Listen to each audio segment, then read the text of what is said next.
Good morning everyone and welcome back to my channel. As you can see today we're having a bit of a scenery change. I felt like recording outside for a bit because it might rain afterwards, but for right now it's not, so hey, might as well get outside. So what I wanted to talk about today was how a few days ago I had my first experience in a boardroom meeting and what that was like, what I did, what I feel like I could have done better.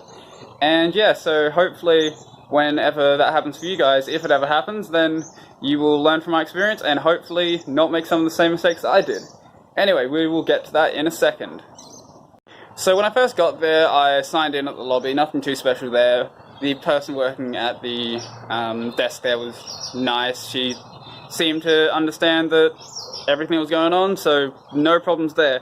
When the rest of my colleagues showed up, we chatted for a bit until who I found out is the co-founder of the company came out to meet us. I didn't realize this until I googled it afterwards, but yeah, that that threw me around for a little bit. So as we went into the boardroom meeting, my imposter syndrome was just going crazy. Like, you shouldn't be here. What are you doing? I had no idea what I was doing. We got to the meeting. We all sat down. Someone else came in. He seemed relatively important. I didn't realize how important he was until after the meeting. And another guy came in. He was the lead software engineer. He's the only guy who actually announced what his position was. So I could at least talk to him on some level, knowing what he would understand. And yeah, he seemed like a nice guy. Everyone there seemed relatively nice. They all seemed like fairly chill people. After a few minutes of that, I was like, okay, so these are just normal people. You don't need to freak out. These are people who you can talk to, and they can actually understand what you're saying. So as the meeting went on, we talked about the project, and when it came to my side to talk about what I was doing, that's when the first thing I realized I could have done better.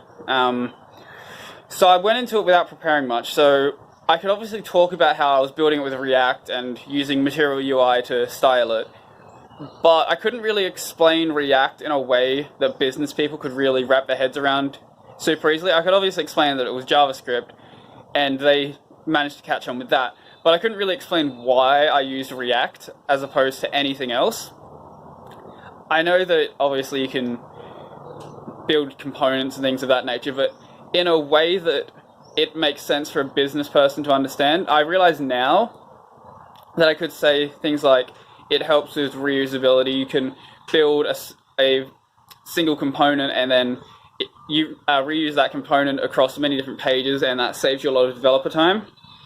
With Material UI, I managed to explain that a bit better, saying things like, it will let me create a mobile version of the website, which they were really keen on. So since the project that I'm working on is a farming support tool, the farmers are going to want to use it when they're out on the farm. They're not going to want to come back to wherever they've got their computer stored to use it. So if you make it as easy as possible for them to use, then they're going to be more likely to use it, and I think that's the main reason why they were so keen on the app. I think another thing that I had to work on is there was times when I was giving input when I really didn't have anything extra to add. I just kind of felt like I wasn't really giving input. I should have just let them go and talk about whatever they wanted to say, because I felt like I might have cut in to the conversations a little bit, and I didn't have anything to add. It was just like, I basically repeat what they said in a slightly different way. They seemed to be fine with it, because I think they understood that I'm a junior dev who doesn't really have much experience with that, but I definitely think that that's something I shouldn't continue to do unless I actually have something important.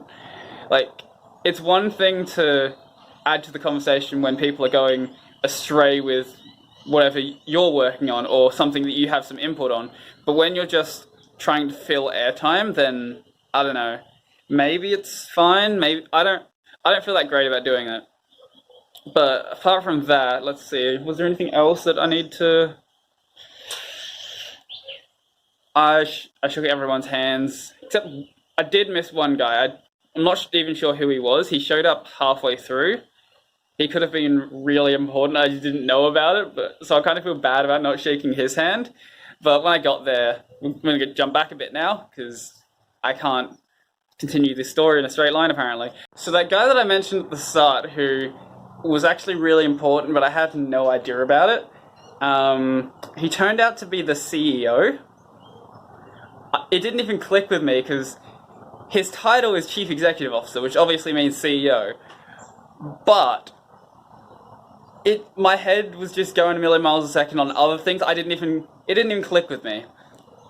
So he was talking about all this important stuff involving the money side of the project and things the company wants to do with this and how this could really improve the experience for farmers.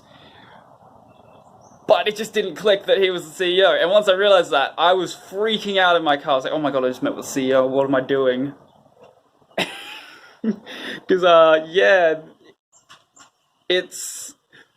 when you don't realize it, it's fine talking to him. But then afterwards, you're like, wow, okay. He was a normal dude, and he's the CEO of a relatively big company. Yeah, that happened, didn't it? So I almost forgot to do this, but I managed to find some stuff in my bag to take down some notes.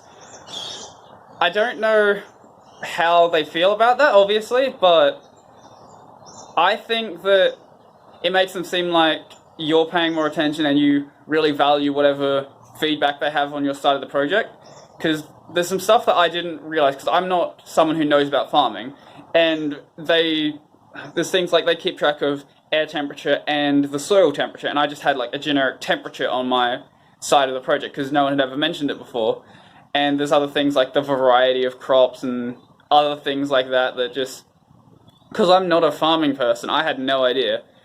But they seem very receptive to the fact that I could also very easily put that stuff in, because it's just, I'm using a fairly simple table that generates itself from the JSON that comes in, so I just need to add a new field to the JSON, so it takes like a minute to add that. And yeah, I think that might be basically it for the video. I know the lighting changed, that's because it started raining. It stopped raining now, so I might move back out there for the outro. So yeah, that was a pretty quick recap of my first experience in a boardroom meeting. I feel like, I don't know, it definitely helps with that imposter syndrome. Once you finally do something like that, you realize that it's not actually so far away from your abilities to actually do something with a company like this. Because at the start, I had no React experience, but honestly, I didn't really need it. I managed to pick up everything I needed along the way. And yeah, I managed to survive a boardroom meeting, I guess. Anyway, that was the video, so if you liked it, remember to like and subscribe and hit the little bell icon below if you want to see more from my channel. And I think that might be basically it. If I find anything else, then I'm going to go back to recording and you won't know anything about it. Anyway, I'm out. So this isn't even my cat, it's my housemate's cat. It just likes to sleep in my room. And I don't know what it's doing. Trying to get comfortable, I guess. But it's not in my editing spot, which is nice. So yeah, that's good.